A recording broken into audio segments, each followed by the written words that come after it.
Okay, tonight is the 5th of August 2011 and this is the 20th night. We're speaking on the Dīgha Nikāya Suttas. Tonight we come to Sutta number 25, Udumbarika Sihanada Sutta. The great lions roar to the Udumbarikans. Thus have I heard. Once the Lord was staying in Rajagaha at the Vulture's Peak, and at that time the wanderer Nikāya was staying at the Udumbarika lodging for wanderers, with a large company of some 3,000 wanderers. And one morning early the householder Sandana came to Rajagaha in order to see the Lord. Then he thought, it is not the proper time to see the blessed Lord.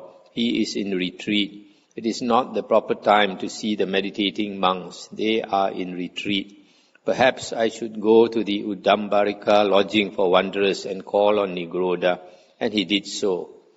And just then Nikāya was sitting in the midst of a large crowd of wanderers who were all shouting and screaming and making a great clamour and indulging in various kinds of unedifying conversation about kings, robbers, ministers, armies, dangers, war, food, drink, clothes, beds, garlands, perfumes, relatives, carriages, villages, towns and cities, countries, women, heroes, street and well gossip, talk of the departed, desultory chat, speculation about land and sea, talk of being and non-being.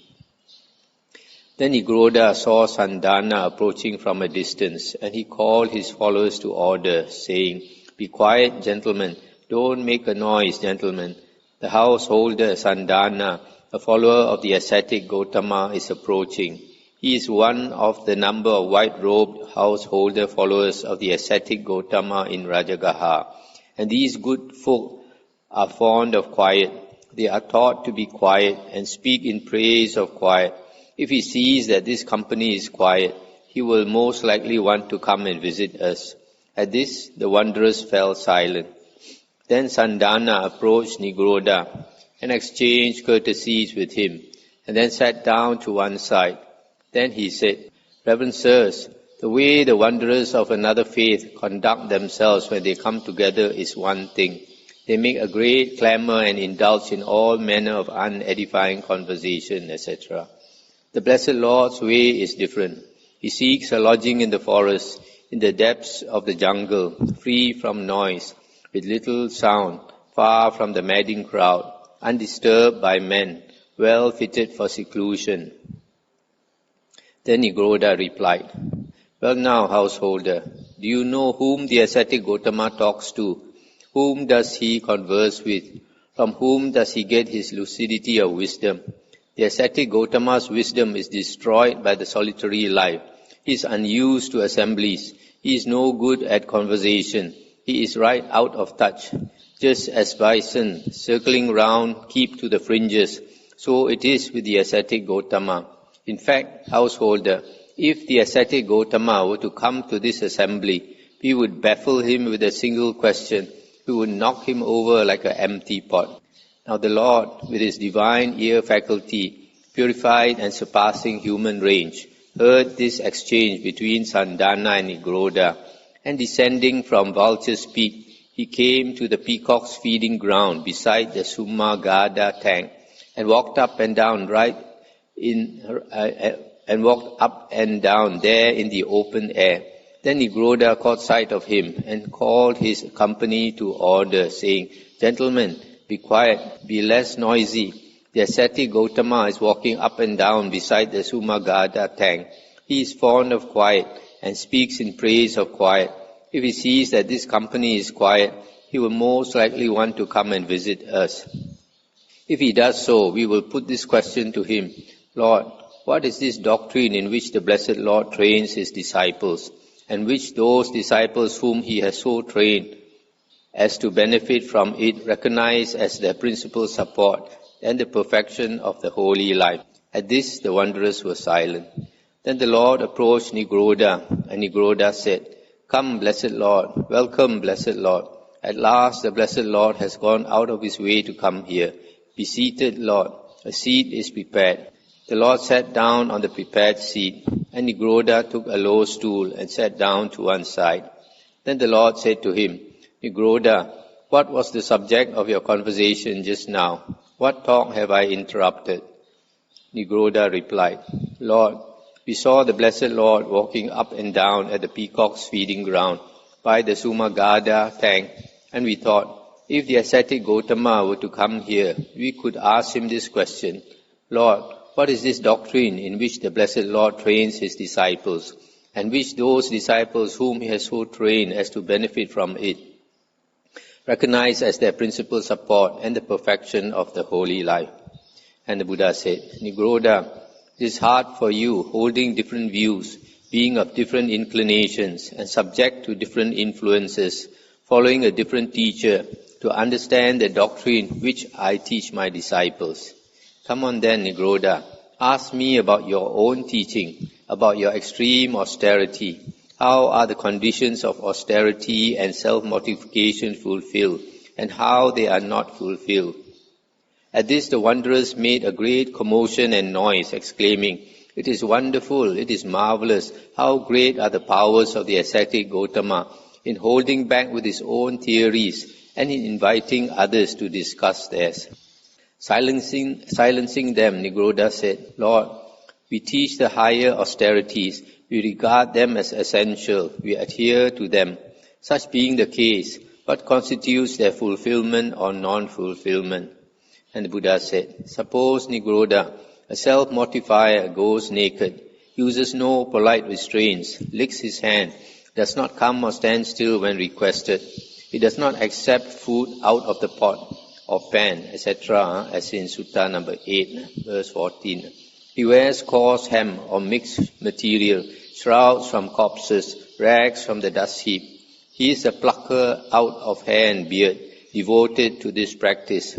He is a covered thorn man, making his bed on them, sleeping alone in a garment of wet mud, living in the open air, accepting whatever seed is offered, one who drinks no water and is addicted to the practice, or he dwells intent on the practice of going to bathe 3 times before evening. What do you think, Nikāya? Is the higher austerity thereby fulfilled or not? And Nikāya said, Indeed, Lord, it is fulfilled. And the Buddha said, But Nikāya, I maintain that this higher austerity can be faulted in various ways. Stop here for a moment. You see these self-mortifiers, they go naked and then they pluck their hair and the beard out. Instead of shaving it, they pluck it out, which is more painful. And then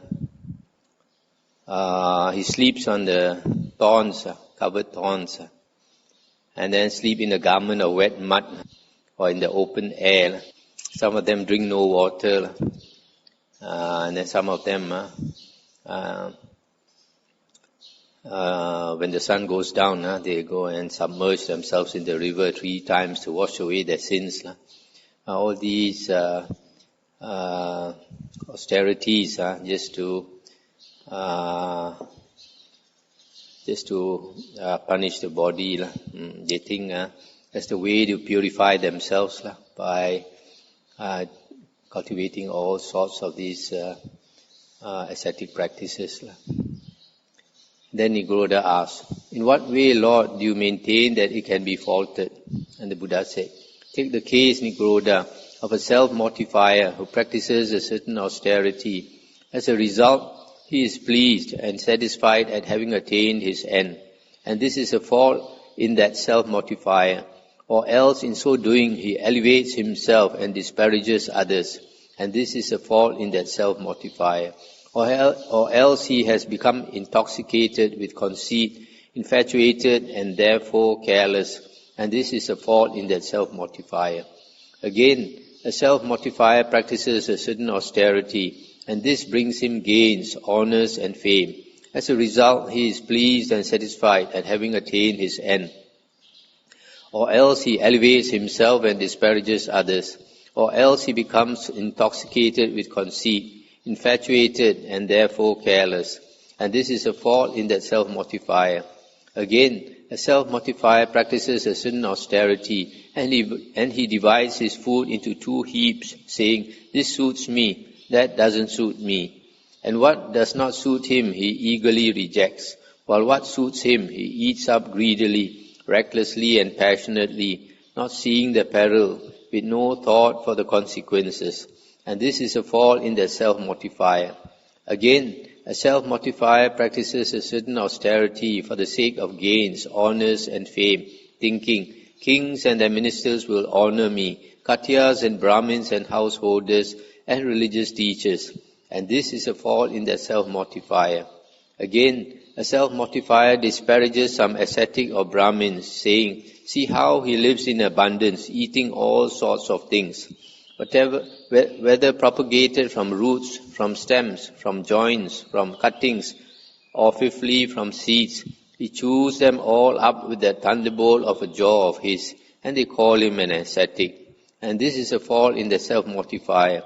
Or he sees another ascetic or Brahmin being made much of by families, being honoured and respected and worshipped, and he thinks, they make much of that rich liver, they honour him, respect him and worship him, whereas I, who am a real ascetic and self-mortifier, gets no such treatment. Thus he is envious and jealous because of those householders, and this is a fall in that self-mortifier. Again, a self-mortifier sits in a prominent position, and this is a fall in that self-mortifier. Or he goes round ostentatiously, showing off, among the families, as if to say, see, this is my way of renunciation, and this is a fall in the self-mortifier. Or he behaves in an underhand way, on being asked, do you approve of this? Although he does not approve, he says, I do. Or although he does approve, he says, I do not. In this way, he becomes a conscious liar, and this is a fall in that self-mortifier. Again, a self-mortifier, when the Tathagata or a disciple of the Tathagata presents the Dhamma in a way that should command his assent, withholds that assent, and this is a fall in that self-mortifier. Or he is angry and bad-tempered, and this is a fall in that self-mortifier. Or he is mean and spiteful, envious and jealous, crafty and deceitful, obstinate and proud, with evil desires and under their sway, with wrong views and given to extremist opinions. He is tainted with worldliness, holding on firmly, unwilling to give up, and this is a fall in that self-mortifier. What do you think, Nigrodha? Are these things faults in the higher austerity or not? And Nigrodha said, certainly they are, Lord. It could happen that a single self-mortifier was possessed of all these faults, not to speak of just one or the other. And then the Buddha continued. Now Nigrodha, take the case of a certain self-mortifier who practices a certain austerity.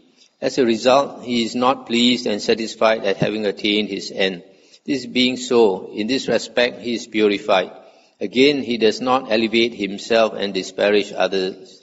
Similarly with the other examples given before. Thus he does not become a conscious liar. In this respect he is purified. Again, a self-mortifier, when the Tathagata or a disciple of the Tathagata presents the Dhamma in a way that should command his assent, gives his assent. In this respect he is purified. And he is not angry or bad-tempered. In this respect he is purified. And he is not mean and spiteful, envious and jealous, crafty and deceitful, obstinate and proud. He is without evil desires and not under their sway, without wrong views and not given to extremist opinions. He is not tainted with worldliness, does not hold on firmly, and is not unwilling to give up. In this respect, he is purified. What do you think, Nigrodha? Is the higher austerity purified by these things or not? And Nigrodha said, certainly it is, Lord. It attains its peak there, penetrating to the pith. And the Buddha said, no, Nigrodha, it does not attain its peak there, penetrating to the pith. It has only reached the outer bark. And then the Nigrodha asked, well then, Lord, how does austerity attain its peak, penetrating to the pith? It would be good if the Blessed Lord were to cause my austerity to attain its peak, to penetrate to the pith. Stop here for a moment. After you see, the Buddha is leading this Nigrodha to ask him these questions. And then the Buddha slowly teaches him what he wants to know, what the Buddha teaches his disciples, the higher path. Then the Buddha said, Nigroda, take the case of a self-mortifier who observes the fourfold restraint. And what is this? Here, a self-mortifier does not harm a living being, does not cause a living being to be harmed, does not approve of such harming. He does not take what is not given, or cause it to be taken, or approve of such taking. He does not tell a lie, or cause a lie to be told, or approve of such lying. He does not crave for sense pleasures, cause others to do so, or approve of such craving. In this way, a self-mortifier observes the fourfold restraint, and through this restraint, through making this his austerity, he takes an upward course and does not fall back into lower things. Stop here for a moment. Here, basically, the Buddha is talking about the four precepts: not to kill, not to take what is not given, not to commit sexual misconduct, and not to lie. But you see, the Buddha put it in a way that he suits this ascetic. The Buddha calls it the fourfold restraint, because for these ascetics, they have a lot of restraints. They use the word restraint instead of precept. Then he finds a solitary lodging at the root of a forest tree, in a mountain cave or gorge, a charnel ground, a jungle thicket, or in the open air on a heap of straw. Then, having eaten after his return from the alms round, he sits down cross-legged, holding his body erect, having established mindfulness before him. Abandoning hankering for the world, he dwells with a mind free from such hankering, and his mind is purified of it. Abandoning ill will and hatred, he dwells with a mind freed from them, and by compassionate love for the welfare of all living beings, his mind is purified of them. Abandoning sloth and torpor, by the perception of light, mindful and clearly aware, his mind is purified of sloth and torpor. Abandoning restlessness and worry, and with an inwardly calm heart, his mind is purified of restlessness and worry. Abandoning doubt, he dwells with doubt left behind, without uncertainty as to what things are wholesome. His mind is purified of doubt. Having abandoned these 5 hindrances, and in order to weaken by insight the defilements of mind, he dwells, letting his mind fill with loving kindness, pervade 1 quarter, then a second, then a third, then a 4th quarter. And so he continues to pervade the whole wide world, above, below, across and everywhere, with the mind filled with loving kindness, extensive, developed, measureless, free from hatred and ill will. And he dwells, letting his mind fill with compassion, with joy, with equanimity, pervade 1 quarter, 2nd, 3rd, 4th quarter, extensive, developed, measureless, free from hatred and ill will. What do you think, Nigroda? Is the higher austerity purified by these things or not? And Nigroda says, certainly it is, Lord. It attains its peak there, penetrating to the pith. And the Buddha said, no, Nigroda, it does not attain its peak there. It has only penetrated to the inner bark. And Nigroda asked, well then, Lord, how does austerity attain its peak, penetrating to the pith? It would be good if the Blessed Lord were to cause my austerity to attain its peak, to penetrate to the pith.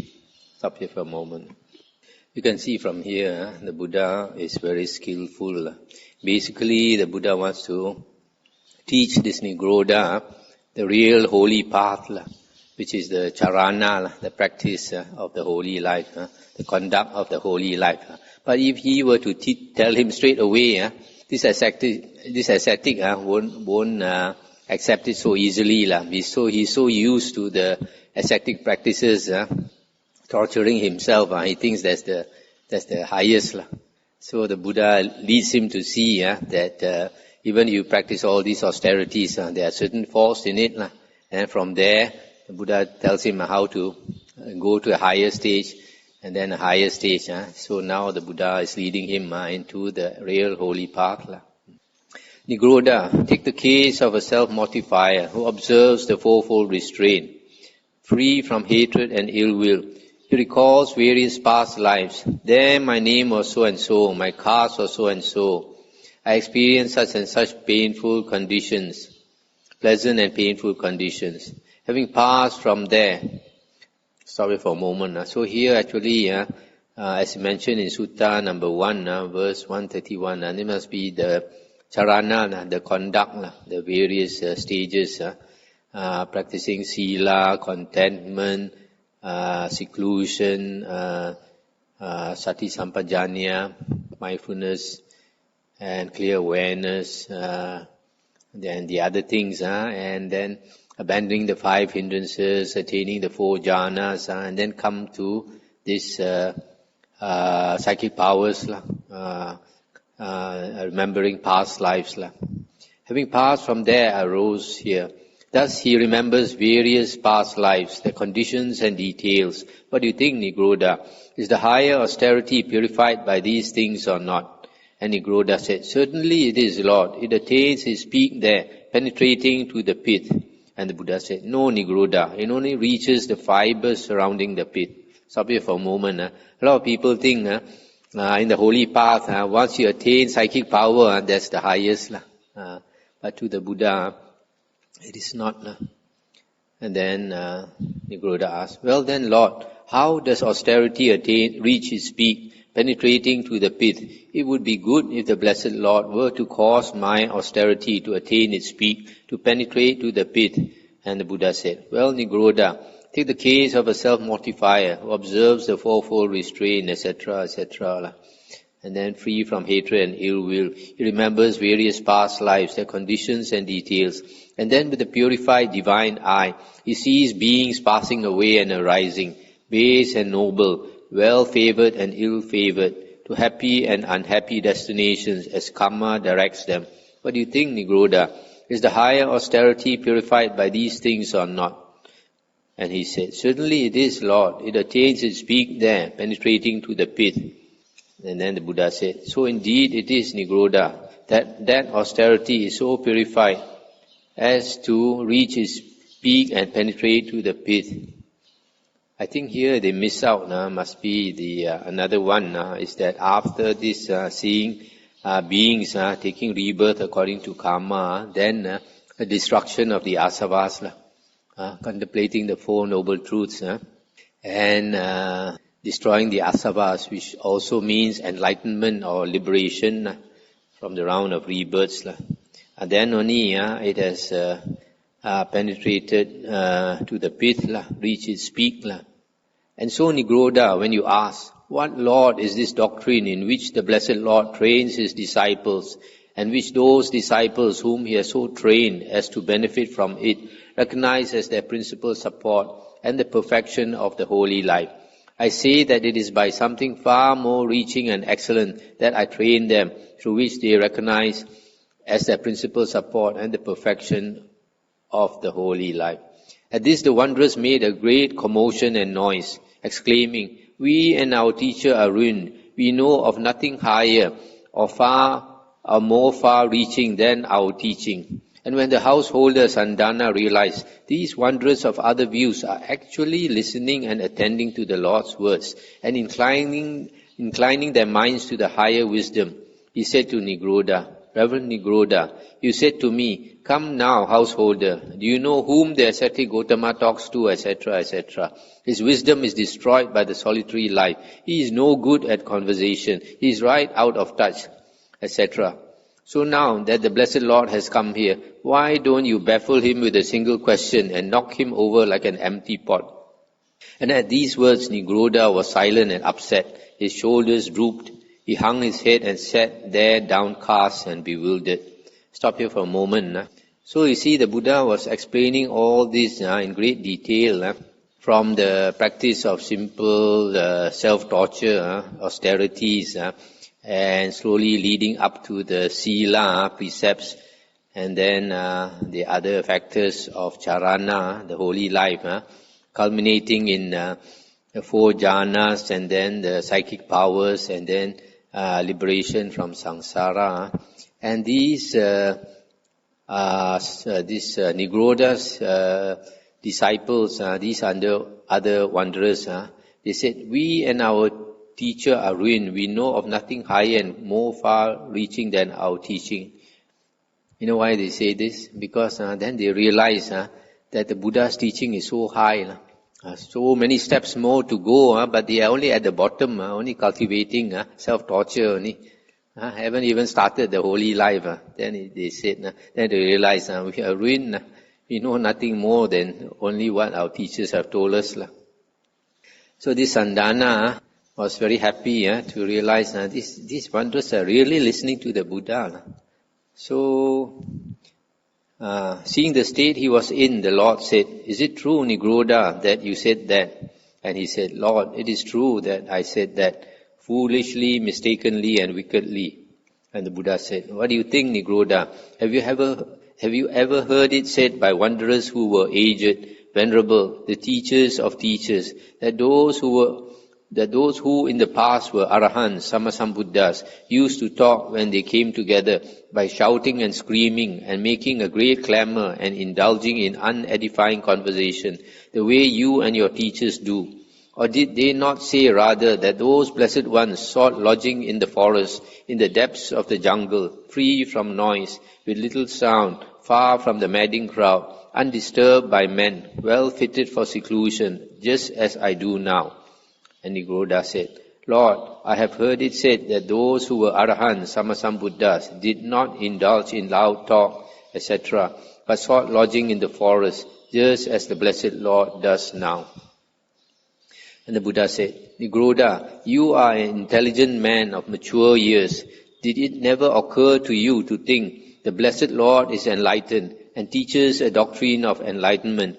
He is self-restrained and teaches a doctrine of self-restraint. He is calm and teaches a doctrine of calm. He has gone beyond and teaches a doctrine of going beyond. He has gained Nibbana and teaches a doctrine for the gaining of Nibbana. At this, Nigroda said to the Lord, transgression overcame me, Lord, foolish, blind, and evil as I was, that I spoke thus of the Lord. May the Lord accept my confession of this fault, that I may restrain myself in future. And the Buddha said, indeed, Nigroda, transgression overcame you when through folly, blindness, and evil you spoke thus of me. But since you recognize the nature of your transgression and make amends as is right, we accept your confession. For Nigroda, it is a mark of progress in the discipline of the noble ones, if anyone recognizes the nature of his transgression and makes amends as is right, restraining himself for the future. But Nigroda, I tell you this, let an intelligent man come to me who is sincere, honest and straightforward, and I will instruct him. I will teach him Dhamma. If he practices what he is taught, then within 7 years he will attain in this life to that unequaled holy life and goal, for the sake of which young men of good family go forth from the household life into homelessness, by his own knowledge and realization, and he will abide therein. Let alone 7 years, in 6 years, 5, 4, 3, 2, 1 year, let alone 1 year, in 11 months, 10 months, 7 months, 6 months, 5, 4, 3, 2, 1 month, half a month, let alone half a month. In 7 days he can gain that goal. Nigroda, you may think the ascetic Gautama says this in order to get disciples, but you should not regard it like that. Let him who is your teacher remain your teacher. Or you may think he wants us to abandon our rules, but you should not regard it like that. Let your rules remain as they are. Or you may think he wants us to abandon our way of life, but you should not regard it like that. Let your way of life remain as it was. Or you may think he wants to establish us in the doing of things that according to our teaching are wrong and are so considered among us. But you should not regard it like that. Let those things you consider wrong continue to be so considered. Or you may think he wants to draw us away from things that according to our teaching are good and are so considered among us. But you should not regard it like that. Let whatever you consider right continue to be so considered. Nigroda, I do not speak for any of these reasons. There are nigroda, unwholesome things or unwholesome states that have not been abandoned, tainted, conducive to rebirth, fearful, productive of painful results in the future, associated with birth, decay and death. It is for the abandonment of these things that I teach Dhamma. If you practice accordingly, these tainted states will be abandoned, and the states that make for purification will develop and grow, and you will all attain to and dwell in this very life by your own insight and realization in the fullness of perfected wisdom. At these words, the wanderers sat silent and upset. Their shoulders drooped. They hung their heads and sat there downcast and bewildered. So possessed were their minds by Mara. Then the Lord said, every one of these foolish men is possessed by the evil one, so that not a single one of them thinks, let us now follow the holy life proclaimed by the ascetic Gotama, that we may learn it. For what do 7 days matter? Then the Lord, having uttered his lion's roar in the Udumbarika Park, rose up in the air and alighted on the vulture's peak. And the householder Sandana also returned to Rajagaha. It's the end of the sutta. So you see this last part, the Buddha is hinting to them, if you are an honest, let an intelligent man come to me who is sincere, honest and straightforward, and I will instruct him, I will teach him Dhamma. So the Buddha is inviting them to come to be his disciples, and he is telling them, in 7 days, if they strive hard, they can become enlightened. But their minds were overcome by Mara, and they did not take the hint that the Buddha dropped. So the Buddha flew off in the air just to show them. He didn't realize if they follow the Buddha, they can also fly off like the Buddha. Okay, I think we have time for another sutta. Sutta number 26, Cakkavatti Sihanada Sutta, the lion's roar on the turning of the wheel. Chakka is the wheel. Thus have I heard. Once the Lord was staying among the Magadhans at Mathula. Then he said, monks, Lord, they replied. And the Lord said, monks, be islands unto yourselves, or be a lamb unto yourself. Be a refuge unto yourselves, with no other refuge. Let the Dhamma be your island or your lamb. Let the Dhamma be your refuge, with no other refuge. And how does a monk dwell as an island unto himself, as a refuge unto himself, with no other refuge, with the Dhamma as his island, with the Dhamma as his refuge, with no other refuge? Here a monk abides contemplating body in the body, ardent, clearly aware and mindful, having put away hankering and fretting for the world. He abides contemplating feelings in feelings, mind in mind, Dhamma in Dhamma, ardent, clearly aware and mindful, having put aside hankering and fretting for the world. Keep to your own preserves, monks, through your ancestral haunts. If you do so, then Mara will find no lodgment, no foothold. It is just by the building up of wholesome states that this merit increases. Stop here for a moment. Now that I come to here, I just remembered I forgot to comment that the Buddha said, let me see, this last part of the previous sutta, under paragraph 23, on page 394, the Buddha said, Nigroda, I do not speak for any of these reasons, but there are Nigroda, unwholesome states that have not been abandoned, tainted, conducive to rebirth, fearful, productive of painful results in the future, associated with birth, decay and death. It is for the abandonment of these things that I teach the Dhamma. If you practice accordingly, these tainted things will be abandoned, and the things that make for purification will develop and grow.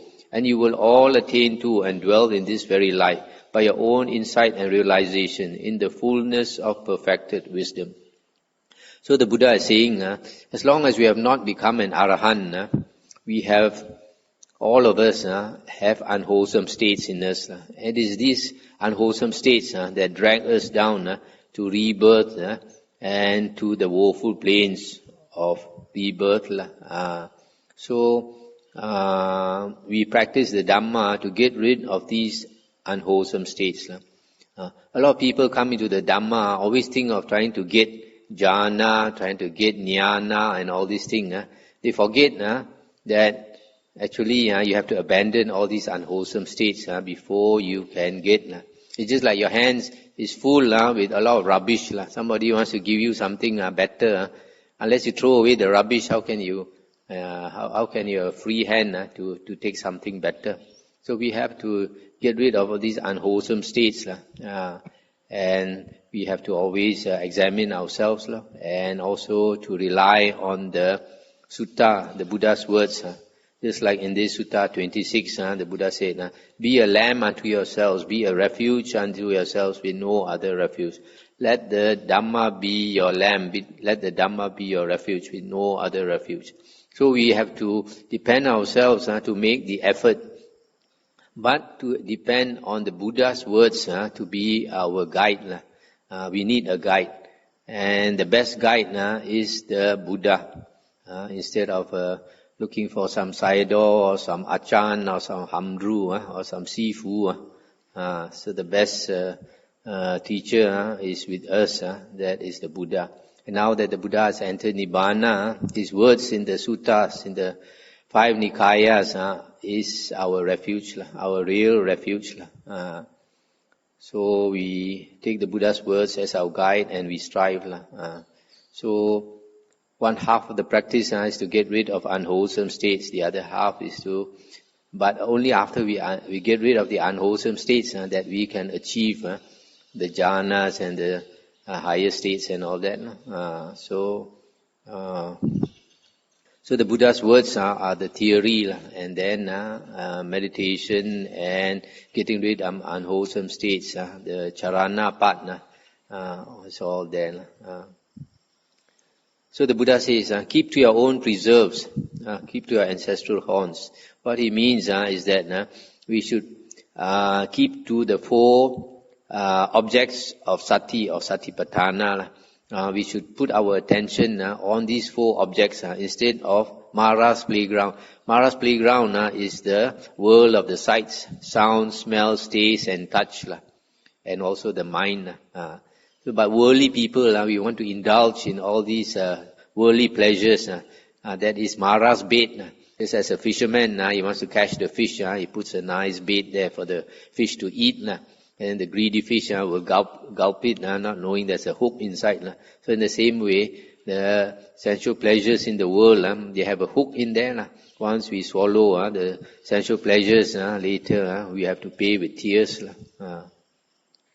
Once monks, there was a wheel-turning monarch named Dalhanemi, a righteous monarch of the law, maybe the Dhamma, conqueror of the 4 quarters, who had established the security of his realm and was possessed of the 7 treasures. These are the wheel treasure, elephant treasure, horse treasure, jewel treasure, woman treasure, householder treasure, and a 7th, the counselor treasure. He has more than 1,000 sons who are heroes of heroic stature, conquerors of the hostile army. He dwells, having conquered this sea-girt land without stick or sword, by the law or Dhamma, etc., as in Sutta 3, verse 1.5.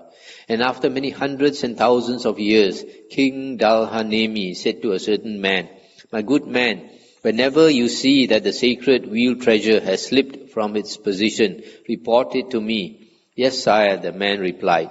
And after many hundreds and thousands of years, the man saw that the sacred wheel treasure had slipped from its position. Seeing this, he reported the fact to the king. Then King Dalhanemi sent for his eldest son, the crown prince, and said, "My son, the sacred wheel treasure has slipped from its position. And I have heard say that when this happens to a wheel-turning monarch, he has not much longer to live. I have had my fill of human pleasures. Now is the time to seek heavenly pleasures. You, my son, take over control of this ocean-bounded land. I will shave off my hair and beard, don yellow robes, and go forth from the household life into homelessness. And having installed his eldest son in due form as king, King Dalhanemi shaved off his hair and beard, donned yellow robes, and went forth from the household life into homelessness. And 7 days after the royal sage had gone forth, the sacred wheeled treasure vanished. Then a certain man came to the anointed Katya king and said, Sire, you should know that the sacred wheeled treasure has disappeared. At this the king was grieved and felt sad. He went to the royal sage and told him the news. And the royal sage said to him, My son, you should not grieve or feel sad at the disappearance of the wheeled treasure. The wheeled treasure is not an heirloom from your fathers. But now, my son, you must turn yourself into an Aryan wheel turner. And then it may come about that if you perform the duties of an Aryan wheel turning monarch, on the fast day of the 15th, when you have washed your head and gone up to the veranda on top of your palace for the fast day, the sacred wheeled treasure will appear to you, 1,000-spoked, complete with fellow hub and all appurtenances. And he asked, But what, sire, is the duty of an Aryan wheel turning monarch? And the royal sage or chaplain said, It is this, my son, yourself depending on the Dhamma, honoring it, revering it, cherishing it, doing homage to it and venerating it, having the Dhamma as your badge and banner, acknowledging the Dhamma as your master. You should establish guard, ward and protection according to Dhamma for your household, your troops, your nobles and vassals, for Brahmins and householders, town and country folk, ascetics and Brahmins, for beasts and birds. Let no crime prevail in your kingdom, and to those who are in need, give property. And whatever ascetics and Brahmins in your kingdom have renounced the life of sensual infatuation and are devoted to forbearance and gentleness, each one taming himself, each one calming himself, each one striving for the end of craving.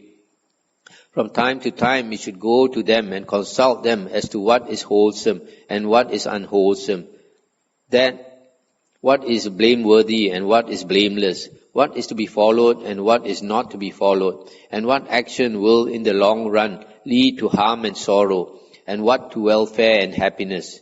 Having listened to them, you should avoid evil and do what is good. That, my son, is the duty of an Aryan wheel-turning monarch. Stop here for a moment. This part also quite interesting.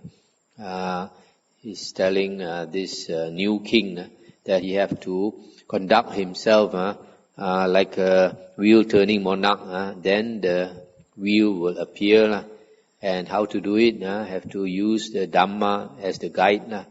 Using Dhamma to protect all the people, and even including animals. And then those who are in need, give them whatever they need, so that they don't have to steal and kill and all that. And then to seek advice from ascetics and Brahmins who have renounced the life of sensual infatuation. That's a real monk, a real recluse, a real ascetic, is one who has renounced the life of sensual infatuation, and then devoted to forbearance and gentleness, striving for the end of craving. Only those type of ascetics or monks are worthy of being teachers, worthy of being a guide to the king. So then this chaplain told him to listen to such real recluses, ascetics. And, yes, sire, said the king. And he performed the duties of an Aryan wheel-turning monarch. And as he did so, on the fast day of the 15th, that means the full moon day, when he had washed his head and gone up to the veranda on top of his palace for the fast day, the sacred wheeled treasure appeared to him, 1,000-spoked, complete with fellow hub and all appurtenances. Then the king thought, I have heard that when a duly anointed Katya king sees such a wheel on the fast day of the 15th, he will become a wheel-turning monarch. May I become such a monarch.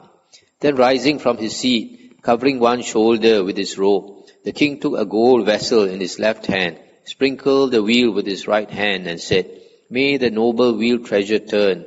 May the noble wheel treasure conquer."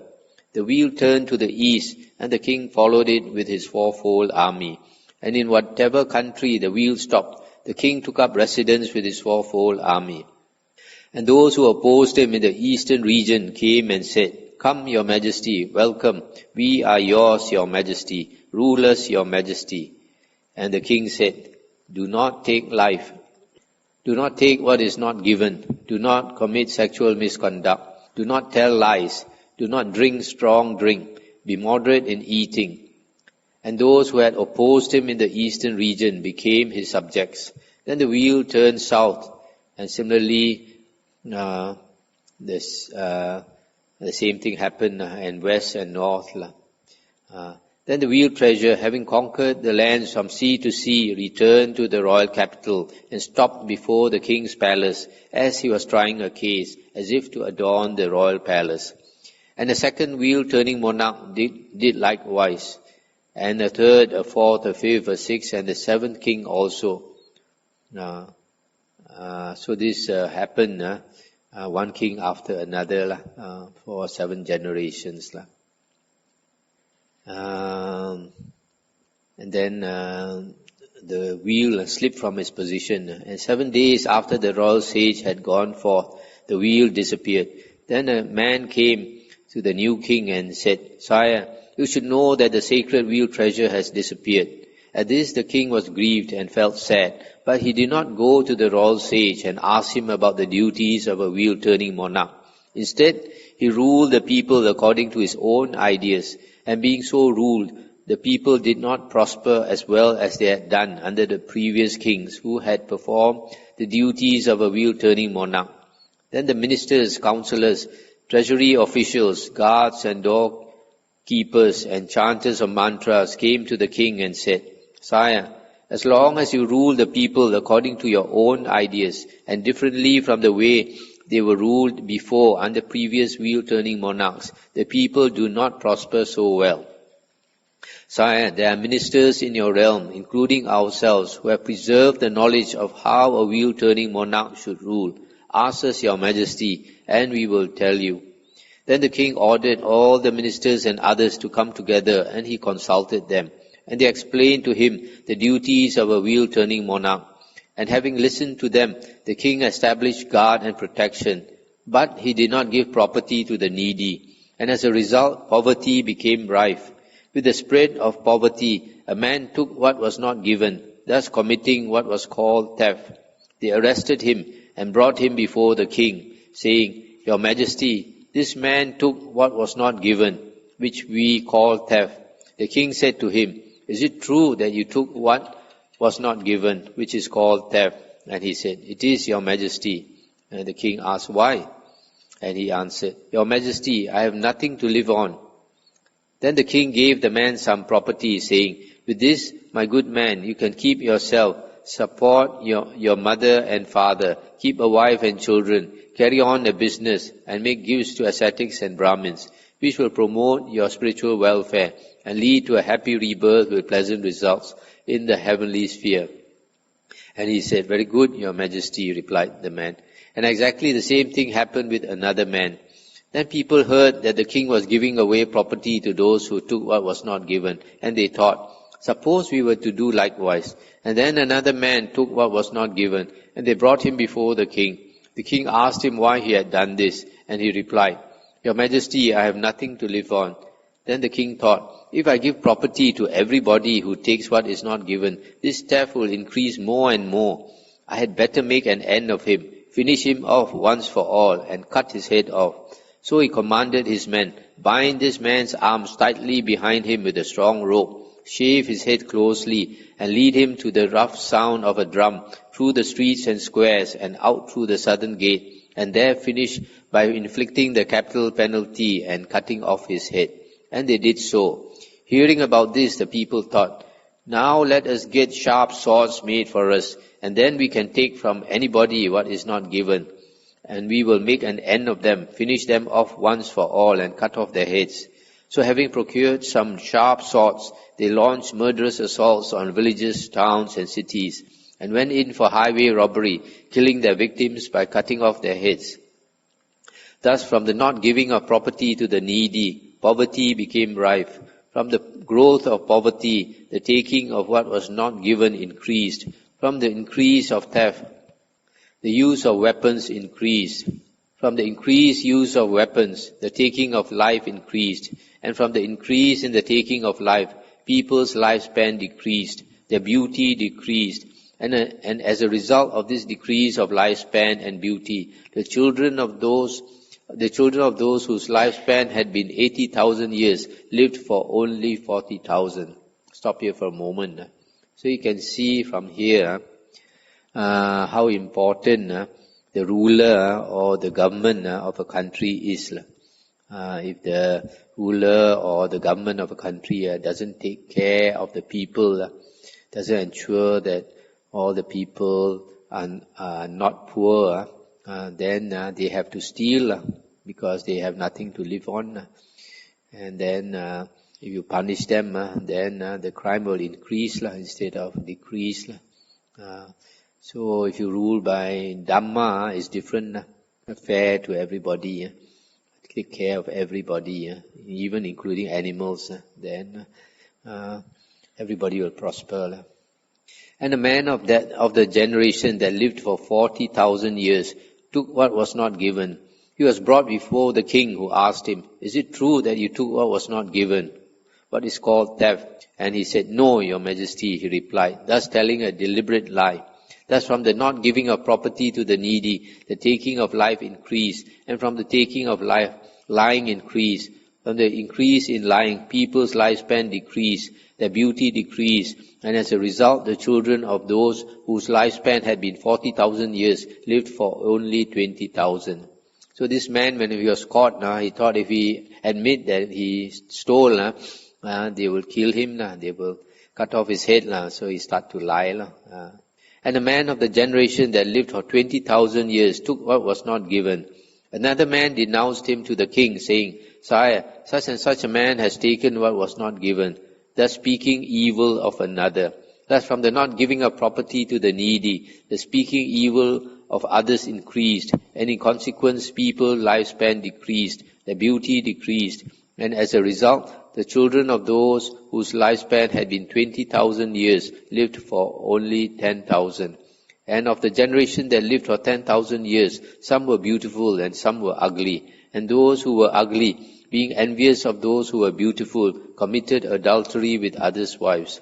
Thus from the not giving of property to the needy, sexual misconduct increased, and in consequence people's lifespan decreased, their beauty decreased, and as a result, the children of those whose lifespan had been 10,000 years lived for only 5,000.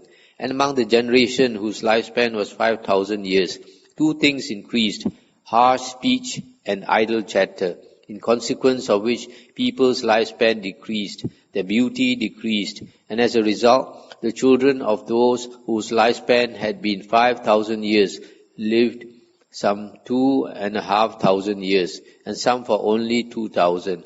And among the generation whose lifespan was 2,500 years, covetousness and hatred increased, and in consequence people's lifespan decreased, their beauty decreased, and as a result the children of those whose lifespan had been 2,500 years lived for only 1,000.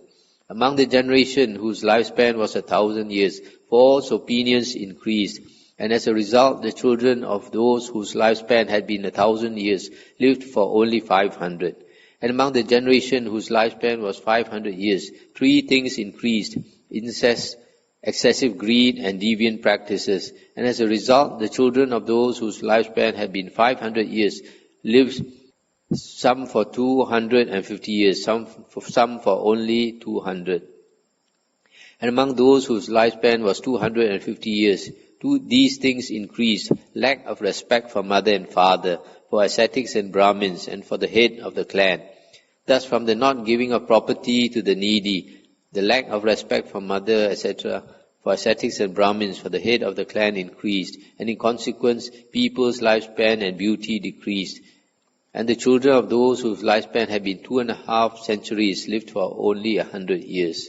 Monks, a time will come when the children of these people will have a lifespan of 10 years, and with them girls will be marriageable at 5 years old, and with them these flavors will disappear: ghee, butter, sesame oil, molasses and salt. Among them kudrusa grain will be the chief food, just as rice and curry are today. And with them the 10 causes of moral conduct will completely disappear, and the 10 causes of evil will prevail exceedingly. For those of a 10-year lifespan, there will be no word for moral. So how can there be anyone who acts in a moral way? Those people who have no respect for mother and father, for ascetics and Brahmins, for the head of the clan, will be the ones who enjoy honor and prestige, just as it is now the people who show respect for mother and father, for ascetics and Brahmins, for the head of the clan, who are praised and honored. So it will be with those who do the opposite. Stop here for a moment. So you see, because of greed and hatred and all these unwholesome states multiply. And when unwholesome states, unwholesome actions increase, then the world changes accordingly, according to karma. The world, and including lifespan of people, keep decreasing down to a minimum of 10 years. The Buddha's teachings, human lifespan can vary from 10 years up to a maximum of 80,000 years. So when it's 10 years old, a lot of the nice things would have disappeared. At that time, people will do the 10 evils. What are the 10 evils?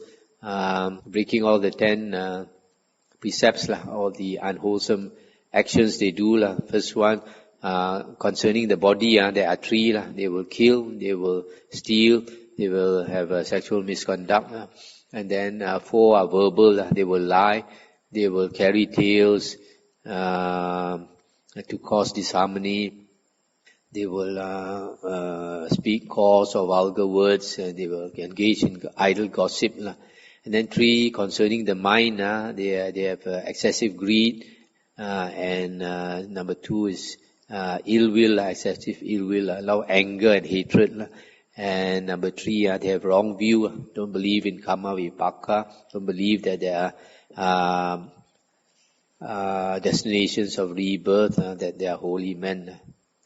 Among those of a 10-year lifespan, no account will be taken of mother or aunt, of mother's sister-in-law, of teacher's wife, or of another's, or of one's father's wives, and so on. All will be promiscuous in the world, like goats and sheep, fowl and pigs, dogs and jackals. Among them, fierce enmity will prevail one for another, fierce hatred, fierce anger, and thoughts of killing, mother against child and child against mother, father against child and child against father, brother against brother, brother against sister, just as the hunter feels hatred for the beast he stalks. And for those of a 10-year lifespan, there will come to be a short interval of 7 days, during which they will mistake one another for wild beasts. Sharp swords will appear in their hands, and thinking there is a wild beast, they will take each other's lives with those swords. But there will be some beings who will think, let us not kill or be killed by anyone. Let us make for some grassy thickets, or jungle recesses, or clumps of trees, for rivers hard to ford, or inaccessible mountains, and live on roots and fruits of the forest. And this they will do for 7 days. Then at the end of the 7 days they will emerge from their hiding places and rejoice together of one accord, saying, good beings, I see that you are alive. And then the thought will occur to those beings, it is only because we became addicted to evil ways that we suffered this loss of our kindred. So let us now do good. What good thing can we do? Let us abstain from the taking of life. That will be a good practice. And so they will abstain from the taking of life.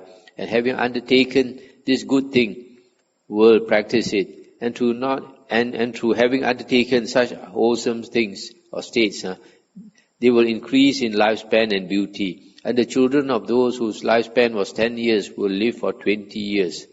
Stop here for a moment. So, when people's lifespan 10 years old, there are certain times when there is a short interval of 7 days when they think that other human beings are wild beasts and they kill each other. This reminds me of some people, they go hunting, they go shooting wild boar very often. Those who go hunting very often, after some time, something will happen. Sometimes when they mistake their friends for the wild boar and they shoot their friend, they honestly see their friend as a wild boar. And they shoot and kill their friend. This is because of karma. Because this world is all created by consciousness. So it can change according to the mind. Because the mind creates the world. So if the mind is evil, then these things can happen. So in the same way, these people, for 7 days they kill each other. And then there are some people who get frightened and then run off to hide. And after hiding, they come out from the hiding place, then they see those their friends are still alive. Then they are very happy, and then they realize that they did not kill, so they are alive. So they keep the precept of not taking life. Then it will occur to those beings, it is through having taken to wholesome practices that we have increased in lifespan and beauty. So let us perform still more wholesome practices. Let us refrain from taking what is not given, from sexual misconduct, from lying speech, from slander, from harsh speech, from idle chatter, from covetousness, from ill will, from wrong views. Let us abstain from 3 things: incest, excessive greed, and deviant practices. Let us respect our mothers and fathers, ascetics and Brahmins, and the head of the clan, and let us persevere in these wholesome actions. Stop here for a moment. So just now we just heard these things that they want to do, actually the 10 wholesome practices. First one, not to kill. Second, not to take what is not given. 3, not to engage in sexual misconduct. Number 4, not to lie. Number 5, not to slander. Number 6, not to use harsh speech. Number 7, refrain from idle chatter. Number 8, from covetousness. Number 9, from ill will. And number 10, from wrong views. And so they will do these things, and on account of this, they will increase in lifespan and in beauty. The children of those whose lifespan is 20 years will live to be 40. Their children will live to be 80. Their children to be 160. Their children to be 320. Their children to be 640. The children of those whose lifespan is 640 years will live for 2,000 years, their children for 4,000, their children for 8,000, their children for 20,000. The children of those whose lifespan is 20,000 years will live to be 40,000, and their children will attain to 80,000 years. Among the people with an 80,000 year lifespan, girls will become marriageable at 500, and such people will know only 3 kinds of disease: greed, fasting, and old age. And in the time of those people, this continent of Jambudvipa, that means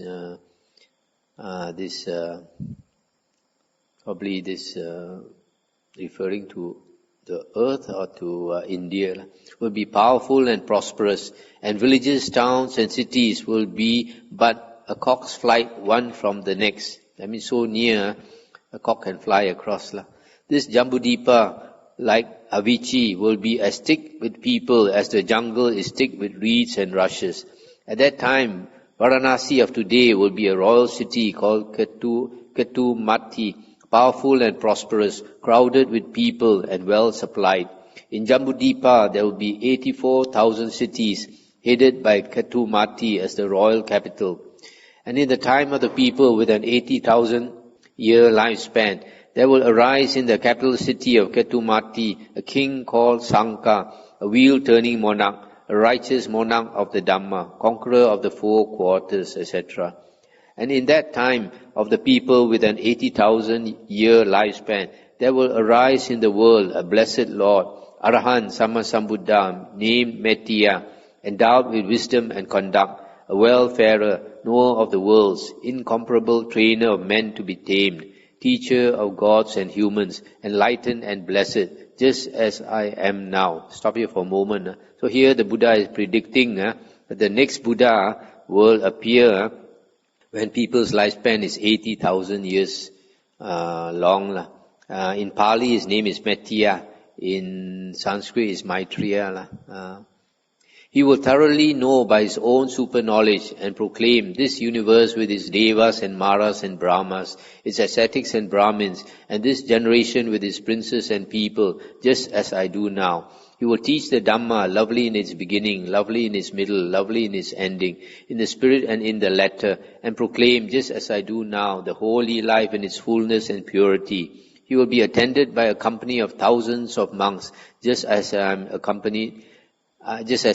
attended by a company of hundreds.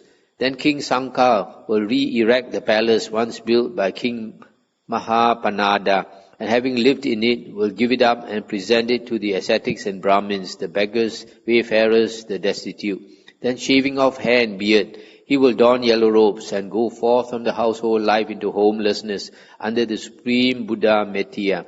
Having gone forth, he will remain alone in seclusion, ardent, eager and resolute, and before long he will have attained in this very life, by his own super knowledge and resolution, that unequalled goal of the holy life, for the sake of which young men of good family go forth from the household life into homelessness, and will abide therein. Monks, be islands unto yourselves, be a refuge unto yourselves, with no other refuge. Let the Dhamma be your island, let the Dhamma be your refuge, with no other refuge. And how does a monk dwell as an island unto himself? Here a monk abides contemplating body in body, ardent, clearly aware and mindful, having put aside hankering and fretting for the world. He abides contemplating feelings in feelings, mind in mind, Dhamma in Dhamma, ardent, clearly aware and mindful, having put aside hankering and fretting for the world. Keep to your own preserves, monks, to your ancestral haunts. If you do so, your lifespan will increase, your beauty will increase, your happiness will increase, your wealth will increase, your power will increase. And what is the length of life for a monk? Here a monk develops the basis of psychic power, which is concentration of intention, accompanied by effort of will. And then concentration of energy, concentration of consciousness, concentration and investigation, all accompanied by effort of will. By frequently practicing these four bases of psychic power, he can, if he wishes, live for a kappa, aeon, or world cycle, or the remaining part of a kappa. That is what I call length of life for a monk. And what is beauty for a monk? Here a monk practices right conduct, is restrained according to the Vinaya, is perfect in behavior and habits, sees danger in the slightest fault, and trains in the rules of training he has undertaken. That is beauty for a monk. And what is happiness for a monk? Here, a monk detached from sense desires enters the first jhana, second, third, fourth jhana. That is happiness for a monk. And what is wealth for a monk? Here a monk, with his heart filled with loving kindness, dwells suffusing one quarter, the second, the third, the fourth. Thus he dwells suffusing the whole world, upwards, downwards, across, everywhere, with a mind filled with loving kindness. Metta, abundant, unbounded, without hate or ill will. Similarly, he dwells suffusing the world with compassion, joy, and equanimity. That is wealth for a monk. And what is power for a monk?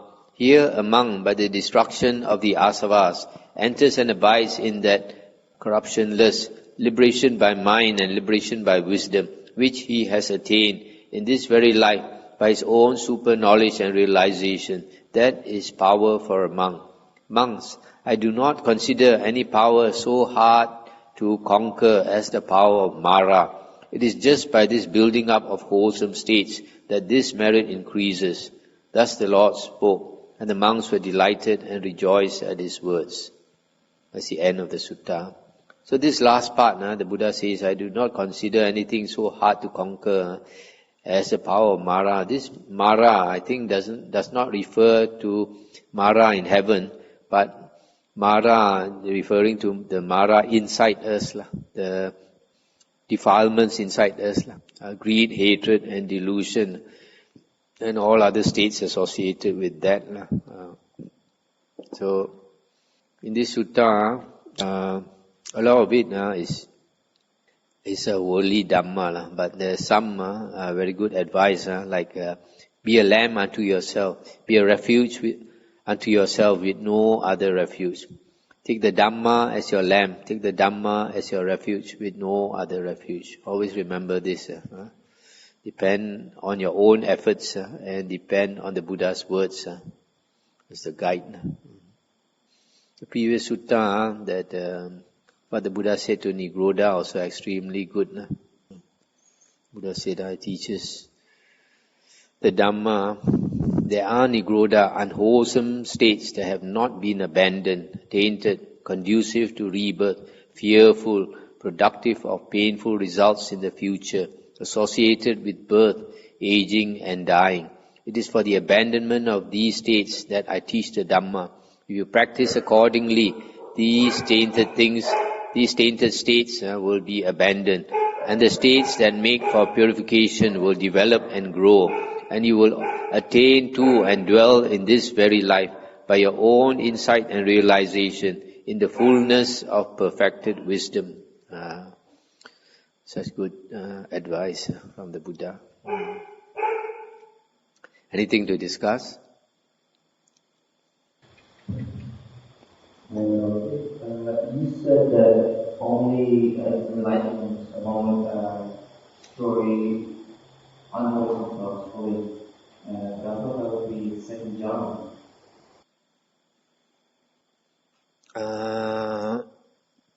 Second jhana is called the state of Aryan silence because the thoughts do not arise. The mind is so concentrated, the thoughts do not arise. But all the unwholesome states, the roots are all still there. They have not pulled out the roots yet. So only the Arahant has pulled out all the roots.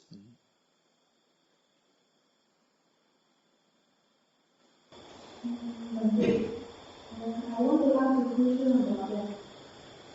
The Buddha had not told me and say that on this possibility.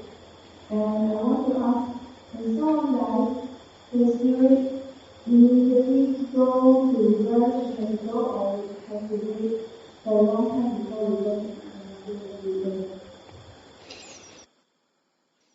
So the question is whether rebirth, when a person dies, rebirth is immediate or not.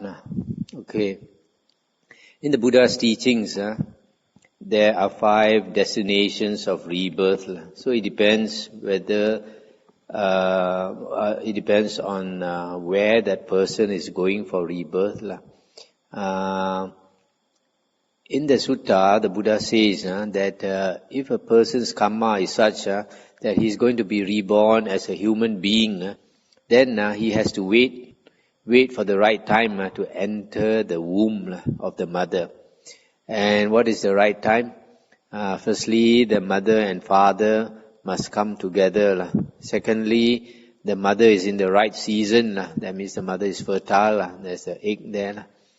And then the thirdly is that this being,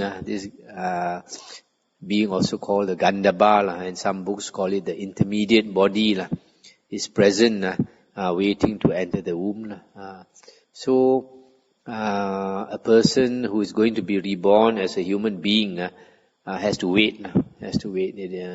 How long is not stated in the suttas. Maybe a few weeks. And then that person, that being will enter the womb and is considered reborn. Since that is the case for human beings, it's probably the case for animal rebirth also, because the person is going to be reborn as an animal has to go into the womb of an animal also, so he also has to wait. As for the other 3, it should be immediate. There is a sutta where it is mentioned that if a being's karma is so bad that on dying he has to go to hell, then the hell beings will come up and drag him down to hell, so that is immediate. The hell beings are not going to wait for him to take a holiday. So I have met somebody who told me that the father saw these beings waiting for him just a few days before dying, and so that is hell rebirth.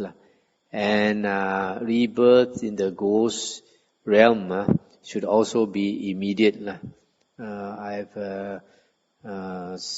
heard from some devotee that the relative auntie, 2 days before dying, the Dracula teeth appeared, and immediately after dying, the Dracula teeth disappeared, which means 2 days before her actual death, she already taken the form of a ghost, but still in the human body, and then once the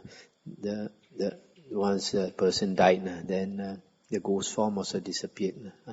And then heaven rebirth, there are some people who are reported to have to remember their previous life, and then they said when they were dying, they saw this chariot from heaven come down to bring them up to heaven.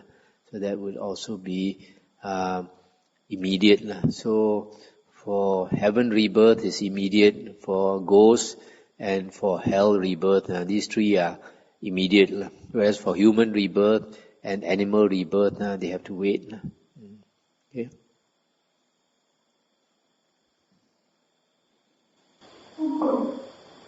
Intermediate body is called Gandhava. In the sutta, it's called Gandhava. That's a different Gandhava. Same word.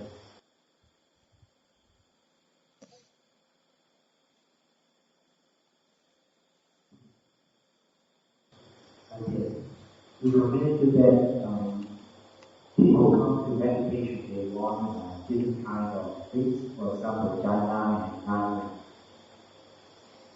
It seems that you say that this kind of desire is unwholesome. Is that true? And it's quite,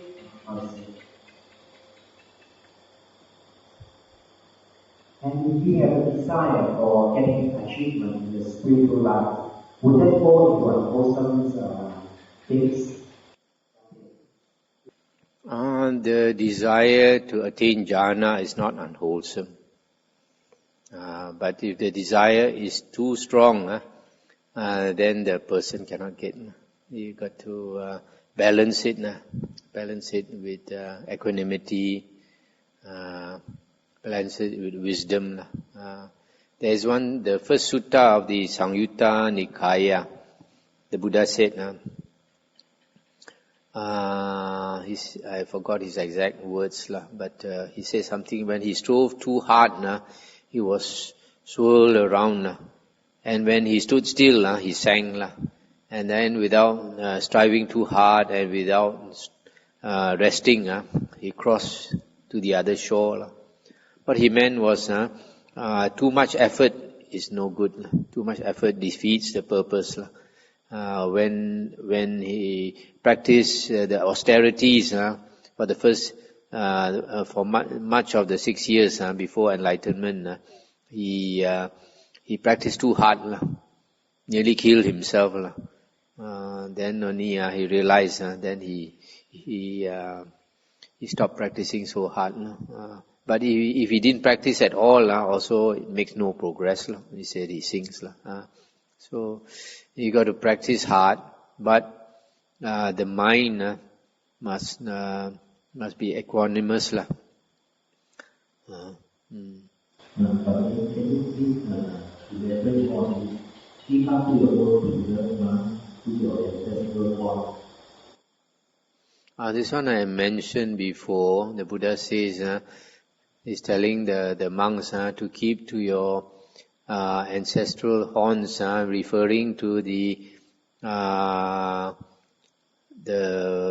ancestor refers to the sangha, the monks before them. the monks before practice always by paying the attention only to 4 things. These 4 objects of sati. Not to stray out from these 4 objects of sati. If you stray out of these 4 objects of sati, there is Mara's ground. Mara will catch you. Okay. This part also very good. The Buddha said, monks, I do not consider any power so hard to conquer as the power of Mara. It is just by this building up of wholesome states that this merit increases. So, Mara is extremely strong. When you want to practice, you find a lot of obstacles come up. When you don't practice, don't seem like there's any obstacles. The more you want to practice, the more obstacles come up.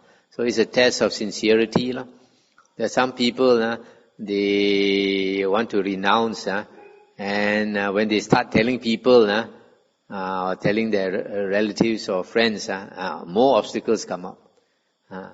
So from my experience, when I wanted to renounce, I kept it very quiet.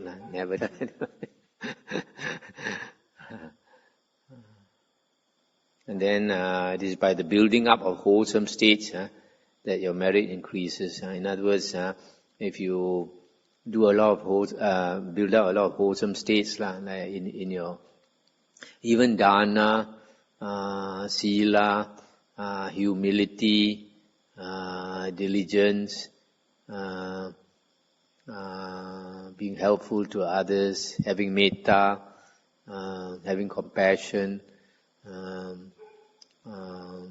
helping others in any way you can, then all these is building up your blessings, so that when you practice, it's much easier to progress.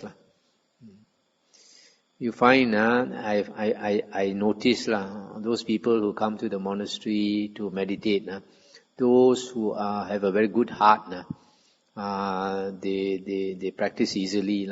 They get into concentration easily. Whereas those who have not taken the trouble to build up all these good states, they don't have enough blessings. Their mind is very disturbed. Because in the suttas, the Buddha says a precondition for concentration is a happy mind.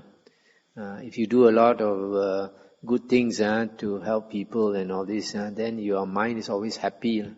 And when your mind is happy, it can easily calm down. If you don't build up all these good states, then you are not happy with yourself. You have remorse. You regret you didn't do this. You regret you did something wrong.